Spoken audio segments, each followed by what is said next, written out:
प्रणामासन हस्त उत्तानासन हस्त उत्तानासन पाद हस्तासन पाद हस्त చూడండి పాదాల్ని పట్టుకును आश्व संचालनासन ఆశ్వ సంచలనానికి రైట్ లెగ్ వెనక్కి दंडासन దండ అంటే చెప్పండి కర్ర కదా స్ట్రైట్ గా ఇట్లా దండ अष्टांग नमस्कारासन అష్టాంగ నమస్కారం 8 బాడీ పార్ట్స్ भुजंगासन భుజంగం అంటే ఏంటి చెప్పండి పాము చూడండి ఎట్లా తల లేపుతుందో पर्वतासन పర్వతం आश्व संचालनासन అశ్వ సంచలనం మళ్ళీ గుర్రం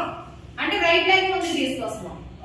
पाद हस्तासन పాదహస్త అంటే ఇంకొక కాలు కూడా పక్కన పెట్టేసాం हस्त उत्तानासन హస్త ఉత్తానం అంటే మళ్ళీ హస్తాలు రెండు వెనక్కి